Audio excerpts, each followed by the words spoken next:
Hoje nós vamos falar um pouquinho sobre depressão e os vários tipos de depressão.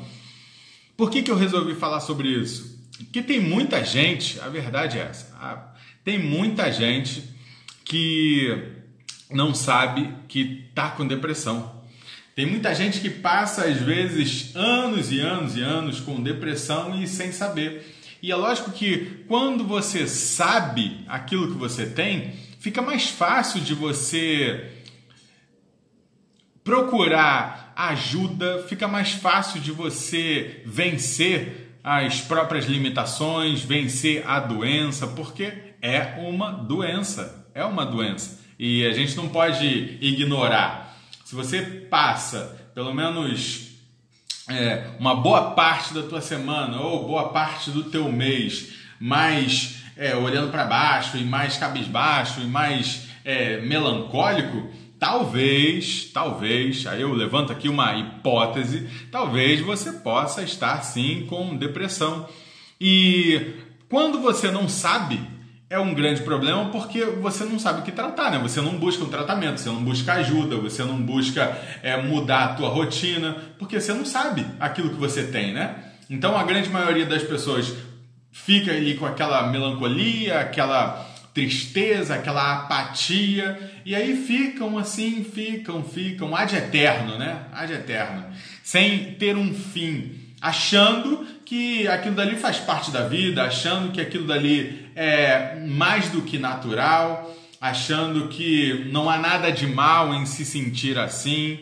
E é verdade, quando esses eventos eles são esporádicos, porque quando eles não são esporádicos, quando eles são crescentes e perduram ao longo do tempo, aí sim você precisa saber realmente se você está com depressão, porque pode ser que você esteja assim e esteja na hora, talvez, de você buscar ajuda de um profissional, buscar ajuda dos familiares também, porque às vezes as pessoas ao teu redor elas não sabem e aí elas ficam, lógico, achando que você tá de sacanagem, né? Porque você não quer fazer nada ou porque você não tem motivação suficiente para fazer as coisas, e aí todo mundo começa a achar que você tá de brincadeira, porque você não tem nada, entre aspas, né?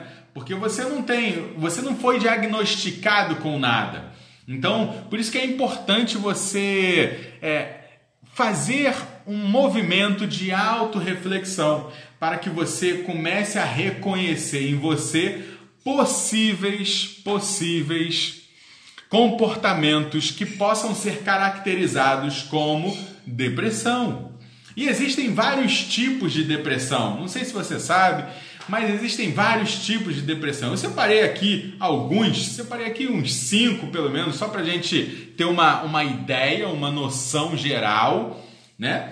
Para que isso possa talvez suscitar em você algum insight, alguma maior percepção, para que você se perceba, para que você consiga talvez não se diagnosticar, mas ficar alerta para buscar ajuda. Você não precisa ter a depressão diagnosticada para você procurar ajuda. Não precisa. Você pode procurar ajuda mesmo não sendo diagnosticado. E eu até aconselho, sim, que você vá buscar ajuda antes mesmo de ser diagnosticado, porque depois que o leite já foi derramado, acabou, cara. Depois acabou. Depois já era. Aí fica muito mais difícil de você sair daquela situação. A não ser que você esteja aqui me acompanhando todos os dias. O fato de você estar aqui é uma das características que pode fazer com que você vença os teus próprios limites e coloque essa depressão de escanteio para poder seguir a sua vida com equilíbrio, com paz e tranquilidade. Mas tirando aqui um pouquinho dessa nossa descontração, vamos agora aos tipos de depressão. E se você quiser colocar alguma pergunta aí, se você estiver fazendo alguma pergunta, quiser colocar em palavras aí alguma coisa, quiser desabafar, pode colocar aí, que eu vou ler o seu comentário, vou ter o maior prazer de ler o seu comentário também, e para que a gente consiga trocar, porque essa troca é muito importante, né? Vamos lá, para os tipos de depressão, né? Tipos de depressão. Existe a depressão que é a mais conhecida, que é aquela depressão que nós chamamos de unipolar.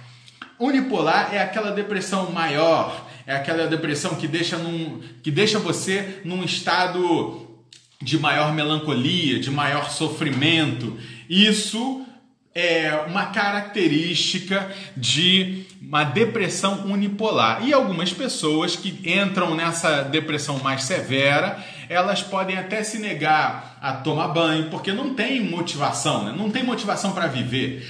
Podem se negar a escovar os dentes, podem se negar a trabalhar, inclusive, podem se negar a fazer várias coisas que são condizentes do cotidiano por conta da depressão. Inclusive, algumas pessoas que chegam ao consultório com esse tipo de depressão, cara, realmente a pessoa ela parece um farrapo humano. E por que isso acontece? Porque ela não tem perspectiva. Ela não consegue olhar para frente. Agora, os motivos, quais são os motivos? Você pode estar se perguntando. Quais são os motivos que podem levar uma pessoa a entrar nesse estado de maior depressão, nessa depressão unipolar, né? Como você está chamando, Alessandro?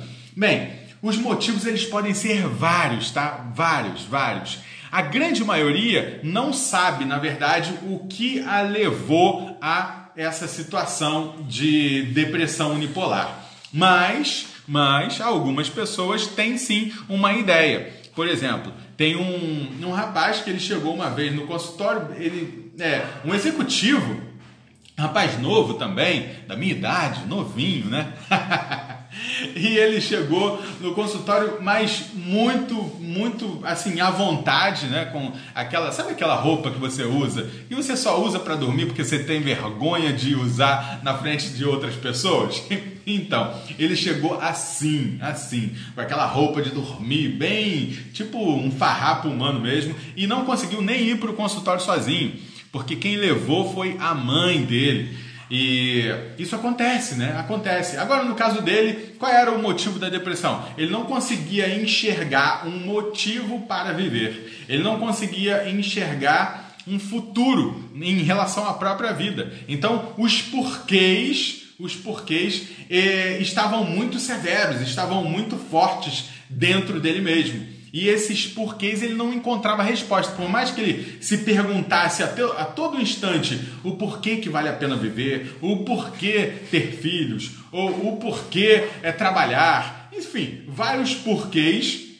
Como ele não sabia dar respostas a esses porquês, ele mergulhou profundamente numa depressão. E é lógico que quando a gente parar para analisar uma depressão desse porte, uma das coisas mais importantes para que a gente comece a colocar em prática para começar a vencer essa depressão, não importa qual tipo que seja da depressão, é justamente você ter uma conexão maior espiritual. Essa conexão maior espiritual, ela pode fazer com que você tenha uma percepção completamente diferente, uma percepção maior sobre a vida, sobre as coisas, sobre os motivos que faz você viver.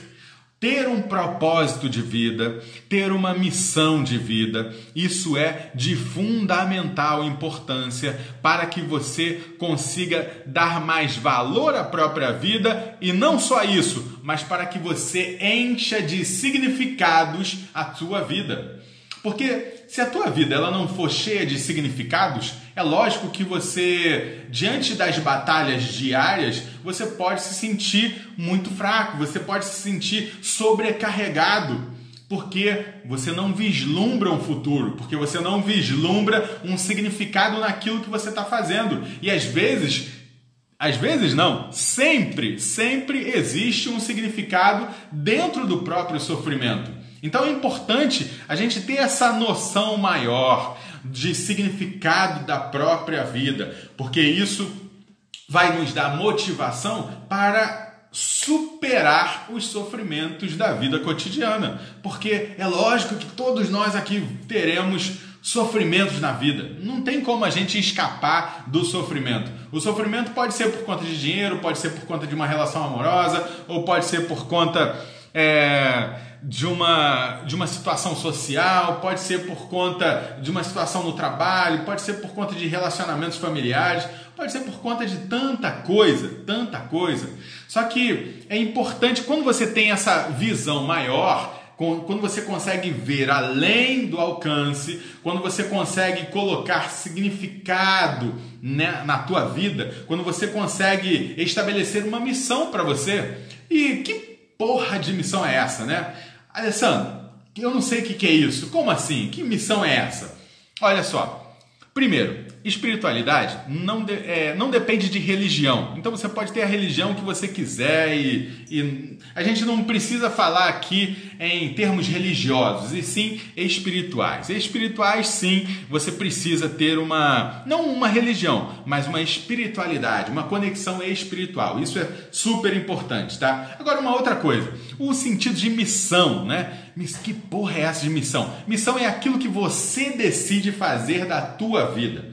É aquilo que você decide fazer de melhor, que pode contribuir não só para a tua vida, para a vida das pessoas ao teu redor, como também a vida das pessoas na sociedade. Por exemplo, uma das minhas missões de vida é justamente propagar o conhecimento, é poder fazer com que você que está aqui me ouvindo, que está me vendo aqui, você consiga superar as tuas dificuldades para você alcançar o teu estado desejado, para que você consiga vencer os teus próprios limites. Essa é a minha missão. Então eu posso escrever livro, eu posso fazer lives como essa, eu posso dar palestra como eu faço, eu posso atender, eu posso fazer um monte de coisa, que tudo isso tem a ver com a minha missão, tem a ver com o meu propósito de vida. Agora, a missão de algumas pessoas pode ser, de repente, cuidar da família. E tudo bem, não existe certo ou errado. É você quem tem que decidir qual é a tua missão. Ah, não, Alessandro, eu sou engenheiro de telecomunicações. Então, a minha missão pode ser... eu vou procurar me desenvolver ao máximo para poder levar tecnologia para o maior número de pessoas. Ok, tudo bem também. Então, você pode ser padeiro, você pode ser professor, você pode ser médico, dentista, advogado, nutricionista, não importa. O mais importante é você decidir qual é a tua verdadeira missão de vida, tá? Quando você consegue colocar em prática a tua missão de vida, a tua vida ela fica cheia, repleta de significados, A Valesca está perguntando aqui, você acha válido a constelação familiar para alguns casos de depressão? Sim, Valesca, com certeza. A constelação familiar é sempre bem-vinda, né? É sempre importante. Eu acredito que todas as técnicas, todas as ferramentas de coach, de PNL, de TCC, que é cognitivo comportamental, assim como psicologia transpessoal, psicanálise, enfim, todas as técnicas, todas as ferramentas, eu acredito muito que elas podem ajudar todos os seres humanos a superar os seus traumas, seus bloqueios internos, seus bloqueios emocionais. Eu acredito. Só que não vai ser todas as técnicas, não serão todas as ferramentas que vão servir para todas as pessoas. E é por isso que é legal ter um grande número de ferramentas aí no mercado, um grande número de teorias, porque cada um vai se identificar com uma diferente. Tem pessoas, por exemplo, dentro da psicologia, dentro das escolas de psicologia. Tem pessoas que vão se identificar muito com a escola freudiana, tem pessoas que vão se identificar muito com a TCC, a cognitivo comportamental, tem pessoas que se identificam muito com o processo de coach, tem pessoas que se identificam muito com a psicologia transpessoal. Enfim, cada um tem campo para todo mundo, tem técnica para todos os gostos. O mais importante é você se sentir bem. Então, todas as técnicas são válidas? Sim. Todas as ferramentas são válidas? Sim. Todas as escolas de psicologia são válidas? Sim. Eu faço todas? Não faço todas. Mas é importante você saber disso, porque quando você vai buscar algum tipo de terapia ou desenvolvimento pessoal, você pode sim, você tem total direito de repente não gostar daquela determinada técnica ou daquela determinada escola de psicologia. E tudo bem, mas não pense que aquilo ali resume tudo aquilo que existe, porque não resume. Existem várias e várias outras coisas também. Então, por mais que você tenha procurado um profissional e de repente não deu certo, procure outro, porque você vai encontrar sim um profissional que vai dominar algumas técnicas, algumas ferramentas que vão fazer com que você se sinta bem. E tudo bem, não existe certo ou errado. O que existe é você se sentindo bem. É você se sentindo bem, tá bom? Agora, deixa eu ver aqui no Facebook, algumas pessoas estão colocando aqui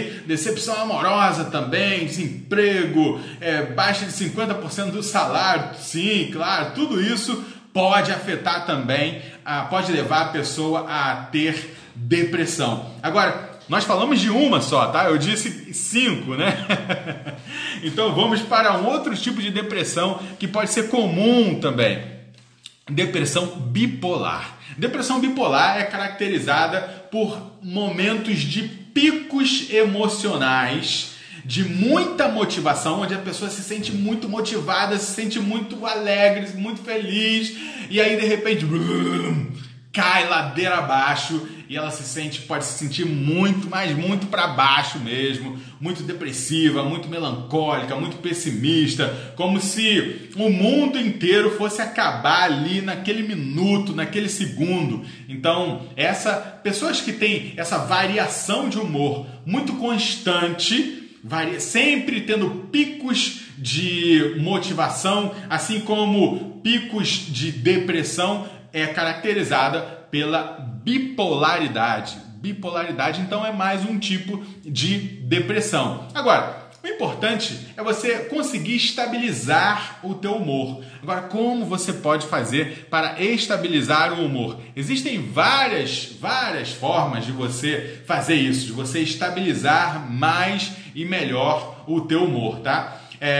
Você pode fazer isso através da alimentação, você pode fazer isso através da espiritualidade, da conexão espiritual. Você pode fazer isso através, lógico, da terapia, porque quanto mais você se enche de conhecimento, quanto mais você inunda a tua mente com novas aprendizagens cognitivas, mais forte você é para poder controlar aquilo que talvez você não tenha controle, não tinha controle há um tempo atrás.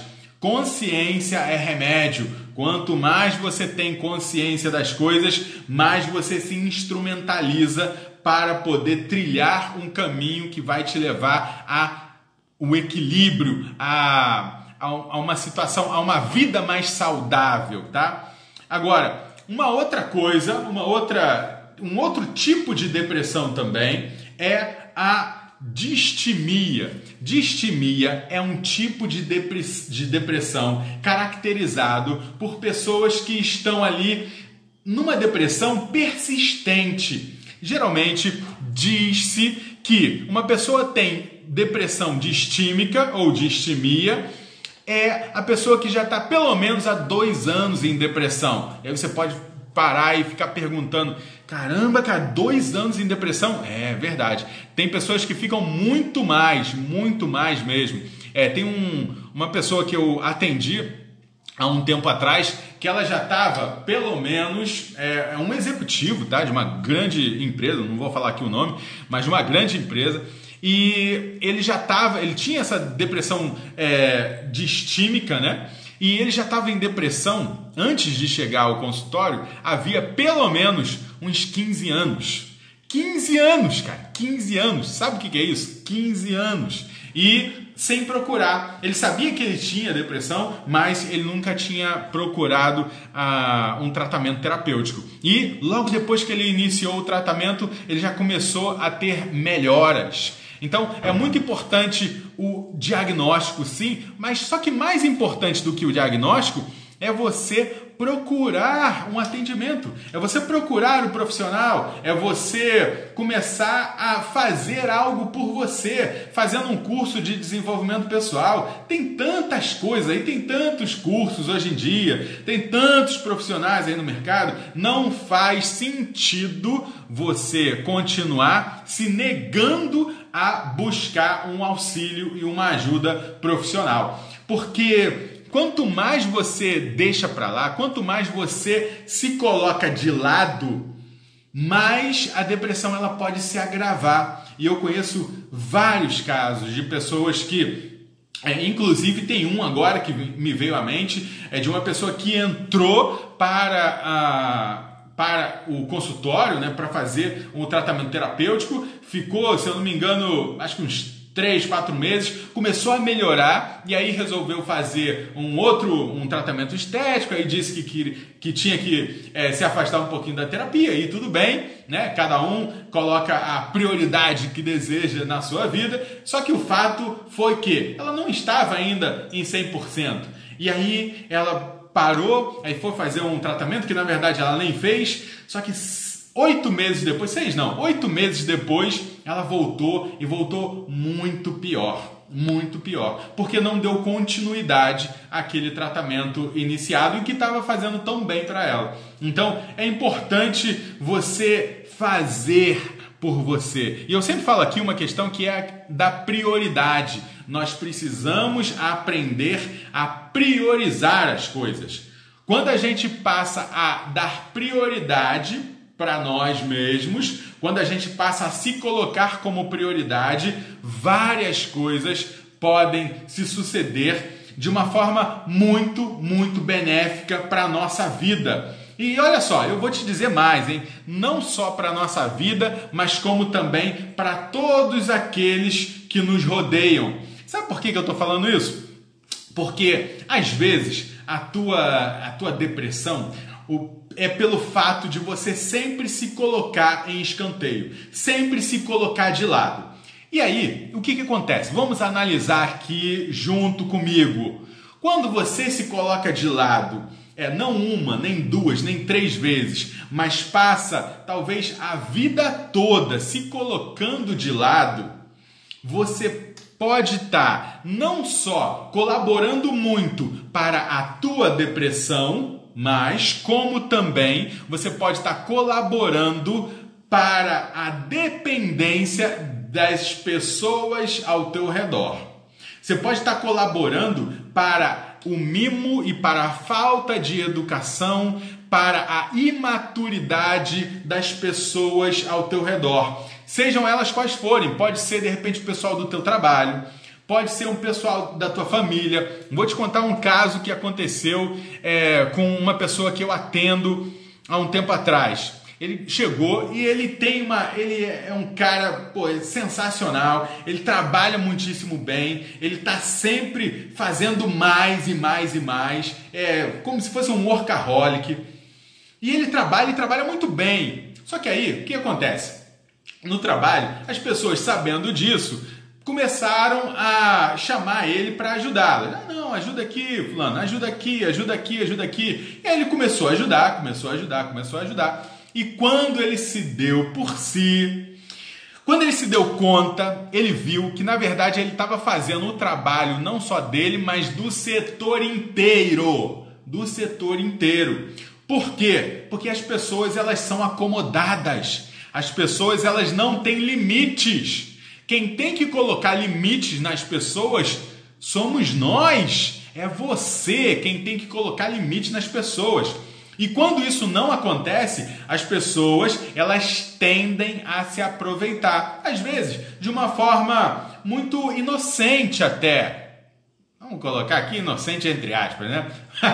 Mas às vezes é até de uma forma inocente que ela vai se aproveitar. Mas ela se aproveita. E quando ela se aproveita de você, duas coisas que acontecem. Primeiro, você acaba ficando sobrecarregado e não será reconhecido por isso. Com certeza. E o segundo, você acaba colaborando para a imaturidade e para a falta de noção e de ética das pessoas também ao seu redor, nesse caso específico, no trabalho. Então, é muito importante você passar a se colocar mais como prioridade, tá? Vou falar também sobre família agora, daqui a pouco, tá? Mas deixa eu ler mais um comentário aqui. A Valesca está perguntando como diferenciar a tristeza por algum episódio de luto ou sofrimento ocasional e depressão. Bem, Valesca, geralmente é mais em relação ao tempo, porque algumas pessoas, quando estão passando por um luto muito grande, porque acabaram de perder ali um ente querido, elas mergulham ali na sua tristeza, naquela melancolia, e isso até pode ter pode ser uma característica de normalidade. Pode ser sim, por conta do vínculo da pessoa com aquele ente querido que acabou de partir. Agora, como é que a gente vai saber o limite disso? O limite disso é a questão, no meu ponto de vista, é a questão do tempo que se leva para romper com aquele luto, para vencer aquele luto. Porque tem pessoas que passam uma semana, 2 semanas, 1 mês, 2 meses de luto e numa melancolia muito profunda. Mas passou de 2, 3 meses, aí eu aconselho a pessoa procurar sim um profissional, porque ela sozinha não está dando conta. Então é importante a gente diferenciar essas coisas, porque a característica é a mesma. Às vezes a pessoa, por conta de um trauma muito grande que acabou de acontecer, ela pode ficar assim desmotivada, pode não querer ir trabalhar, ela pode sim não querer tomar banho, não querer fazer a sua higiene pessoal. Pode sim. E ela tem todo o direito disso, tá? Tem todo o direito de viver aquele luto, de viver com intensidade aquela situação que aconteceu. Mas conforme o tempo vai passando, se a pessoa continua, se essa situação, se essa melancolia, se essa tristeza profunda, ela perdura, aí sim é aconselhável buscar uma ajuda psicológica, uma ajuda terapêutica, porque sozinha a pessoa não está conseguindo superar. Então, no meu ponto de vista, a questão do tempo eu acho que seja a mais importante para diferenciar uma coisa da outra, tá bom? Agora, voltando lá à questão da prioridade, tem em relação à família também. Tem uma pessoa que eu atendi há alguns anos atrás e que ela se sentia muito culpada por não ter dado a devida atenção aos filhos, e esses filhos cresceram, porque ela trabalhava muito, tá? Só para contextualizar, ela trabalhava muito, se sentia muito culpada por não ter dado atenção para os filhos. Só que esses filhos cresceram e cresceram mimados demais, porque ela não tinha tempo, mas ela tinha dinheiro, então ela fazia todas as vontades daqueles filhos. Só que esses filhos, eles foram crescendo, e aí, conforme eles foram crescendo, os pedidos, os mimos, eles foram começando a ficar cada vez maiores. Dá para entender? Por exemplo, não era mais um brinquedinho, era um carro, era uma casa, era pagar um aluguel de uma casa, era mobiliar um apartamento. Então os pedidos foram começando a ficar catastróficos, né, para ela, e estratosféricos que eles foram ficando, e catastrófico para ela foi ficando também, até o ponto que por ela não conseguir dizer não, ela tinha muita dificuldade para dizer não, ela acabou adoecendo. Então o estresse era tamanho que ela teve um AVC, um primeiro AVC, e aí teve que interromper o tratamento, e aí, se eu não me engano, acho que 2 ou 3 meses depois ela teve um segundo AVC, e aí sim ela ficou de cama e tem muita dificuldade de andar, de falar, tudo por conta dela não ter aprendido a dizer não. Então, é importante a gente aprender a dizer não, porque o quanto que a gente está colaborando, quando a gente começa a dizer sim, sim, sim, sim, sim, sim o tempo todo para todo mundo ao nosso redor, principalmente filhos, família de uma forma geral, até que ponto a gente está colaborando para manter essas pessoas na imaturidade? Até que ponto a gente está colaborando para manter essas pessoas na infância psicológica? Até que ponto a gente está colaborando para fazer com que esses indivíduos não tenham educação, não criem independência dentro deles mesmos? Porque olha só, vou te contar uma coisa, um segredo, quero que fique só entre nós aqui, tá? É um segredo. Ó, jura que não vai falar para ninguém. Você não é para sempre. Você não é para sempre. E aí, depois que você for embora, como é que vai ser? Como esses familiares eles vão sobreviver sem você? E eles vão sobreviver. E eles vão sobreviver. E talvez até melhores do que com a sua presença. Pode ser duro às vezes escutar isso, pode ser duro às vezes falar isso também, mas é verdade, é verdade. Então, eu estou falando isso que é para justamente a gente ter mais consciência das coisas. Quanto mais consciência a gente tiver, mais a gente vai conseguir vencer as nossas limitações, as dificuldade de dizer não, dificuldade de impor limites, dificuldade de se colocar, dificuldade de postura, de ter postura. Agora, um outro tipo de depressão também é um tipo de depressão pós-parto. Você já ouviu falar nisso? Tem muitas pessoas que acabam, logo depois que tem o filho, logo depois que o filho nasce, que o bebê nasce, elas, por conta de uma situação hormonal, elas podem ter aquela depressão muito severa e algumas pessoas, algumas mães, chegam até mesmo a rejeitar o próprio filho. Mas por quê? Porque estão doentes. A gente não pode ficar julgando essa mãe, julgando porque fez isso, fez aquilo e tal. Antes da gente julgar o outro, a gente tem que se colocar, procurar se colocar no lugar dele ou no lugar dela, porque às vezes a pessoa ela está doente. Ela está doente, ela pode estar doente sim. E aí? Se ela estiver doente, você vai estar fazendo um pré-julgamento sem saber daquilo que está se passando. Então, é importante a gente não julgar. É importante a gente abraçar.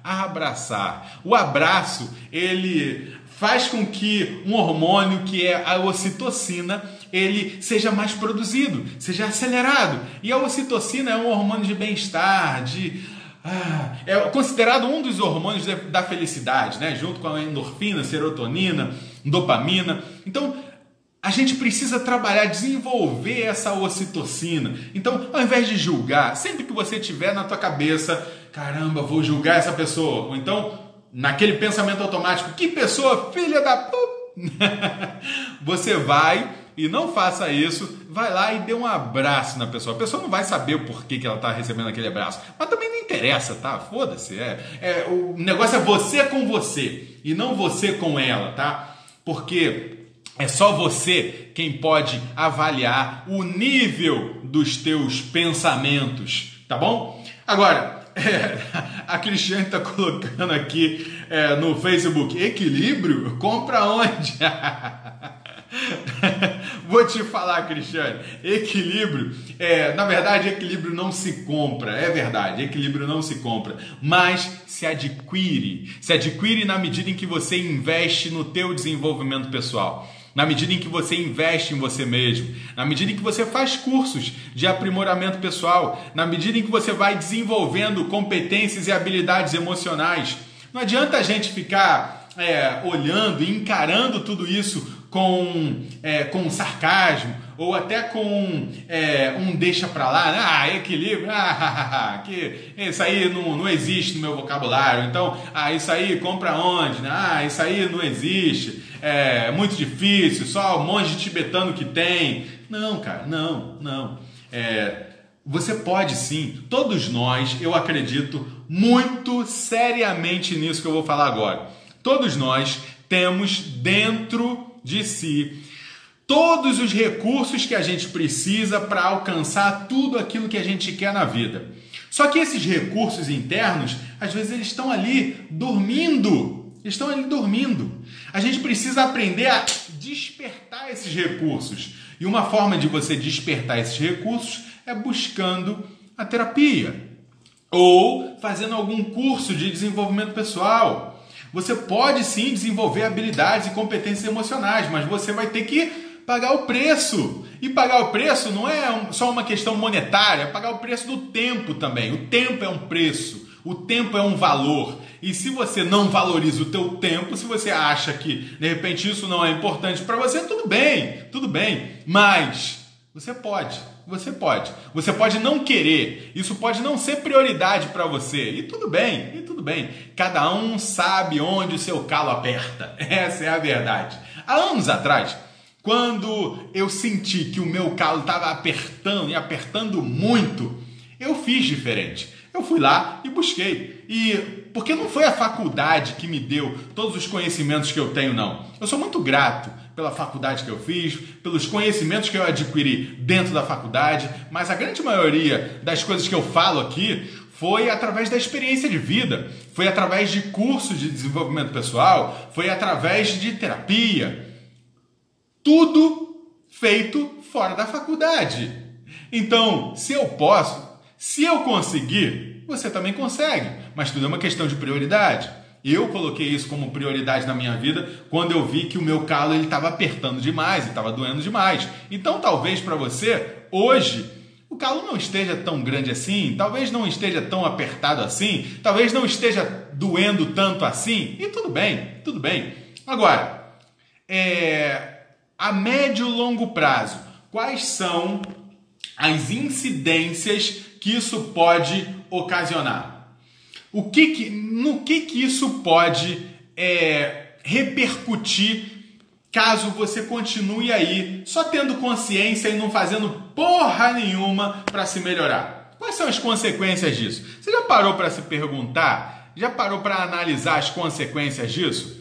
Eu vou te falar, as consequências disso pode ser que desemboque no teu filho, na tua filha, nos teus filhos, nas pessoas ao teu redor. Pode ser que desemboque, de repente, no teu noivo, no teu marido ou na tua esposa. Pode ser que desemboque nas pessoas ao teu redor, no teu neto ou na tua neta. Então, você sempre... Você pode não perceber, e eu vou dizer para você uma coisa, você não vai perceber isso, mas muito provavelmente o dia que você tiver neto, se você tiver neto já, você já pode observar isso que eu vou falar agora. Se você tiver bisneto também. Agora, se você ainda não tem, você vai observar isso e você vai lembrar dessa live de hoje, você vai lembrar do que eu vou falar aqui para você agora. Você não vai ter consciência... Tá? Aliás, você não teria, tá? Agora você vai ter.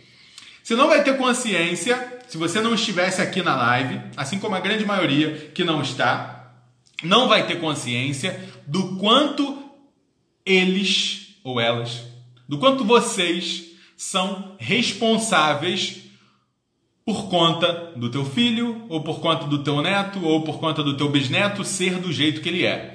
E aí você pode tirar o teu corpo fora agora e falando, peraí, eu fiz tudo aquilo que eu podia para favorecê-los. Eu fiz tudo aquilo que eu podia, que estava ao meu alcance, para ajudá-los. É verdade. E talvez seja justamente por isso. Talvez seja justamente por isso que eles são do jeito que são. Então, é importante você saber que um ciclo, às vezes negativo, ele pode ser interrompido a partir de você. Mas para que isso aconteça, você precisa ter consciência. Você precisa ter consciência. E mais do que consciência, você precisa fazer. Você precisa entrar em campo e fazer mais por você. Fazer mais por você. Agora, olha só. Quem está aqui no Facebook, só me manda, porque aqui a minha tela está meio preta aqui, esse Facebook está meio zoado. Só me diz aqui se você ainda está me escutando, se você está me vendo. Dá um curtir aí, ou então coloca assim nos comentários se você ainda está me vendo e ouvindo bem. Coloca aí nos comentários, tá bom? O pessoal do Instagram aqui tá dando para perceber que tá todo mundo aqui, então tá tudo certo. Vamos seguir com a live, ok? Então, mais um tipo aqui de depressão. Um outro tipo de depressão, talvez esse, cara, você nunca tenha ouvido falar.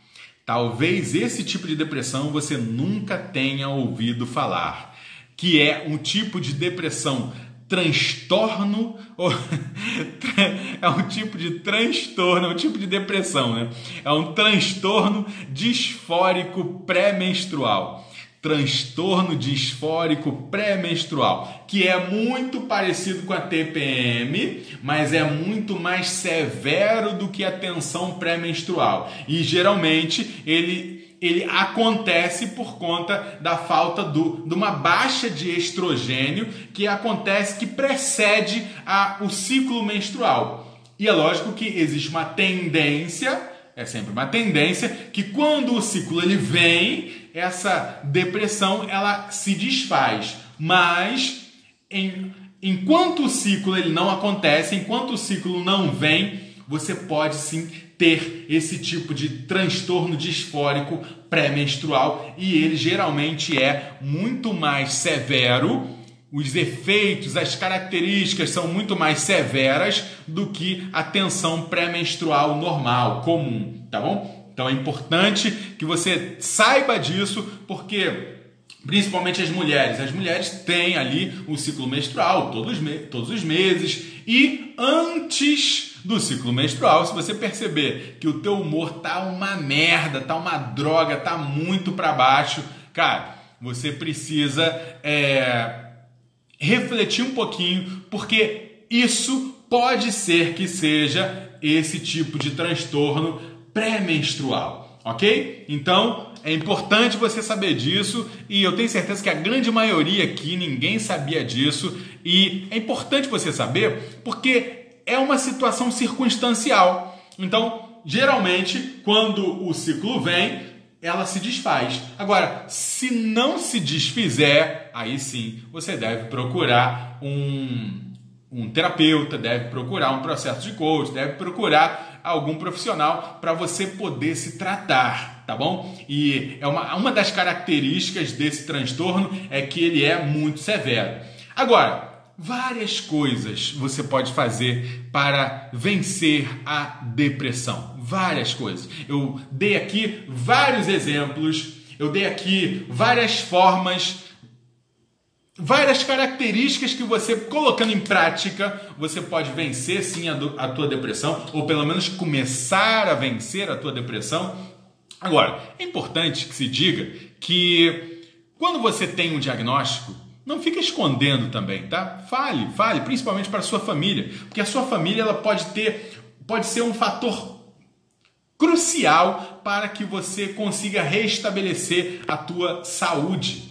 Então fale sim para a sua família, fale, não fique, fale sim para o seu chefe no trabalho, fale sim, porque o olhar das pessoas ele pode mudar. Ao invés deles ficarem pensando, olha só, fulano não faz nada e tal, eles podem ter uma comiseração maior, uma empatia maior por conta da tua situação. Tá legal? Agora, o apoio dos familiares, o apoio das pessoas que se cercam são fundamentais para você restabelecer o seu equilíbrio. Além do apoio dos familiares, é bom você não deixar de fazer nenhuma atividade. Procure lutar para não deixar de fazer nenhuma atividade que já está ali no seu cronograma. Porque quando você se entrega, é lógico que você pode falar, não, Alessandro, mas aí, no meu caso, eu não consigo. Tudo bem, eu respeito isso, eu respeito.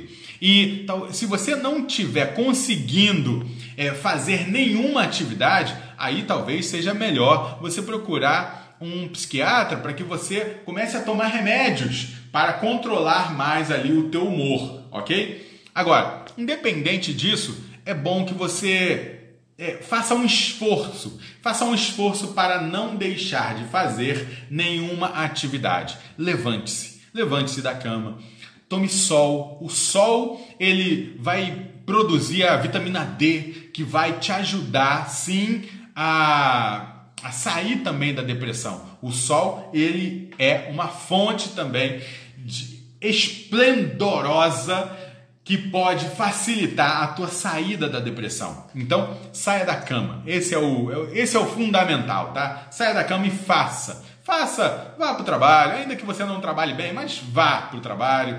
Vá para a academia, ainda que você não faça a série toda. Escove os seus dentes. Faça a sua higiene, ainda que não seja da melhor maneira possível, mas faça algumas coisas sim. Faça porque é uma forma de você enviar para o teu corpo uma mensagem de que você está vivo, de que você está ali e que você está fazendo alguma coisa por você. Agora, outra coisa também é você ficar atento em relação à tua alimentação, porque a tua alimentação ela pode influenciar muito, mas muito mesmo no teu estado de humor. Inclusive, eu tô gravando alguns vídeos para o pessoal aí que está no Ansiedade Abaixo de Zero, né?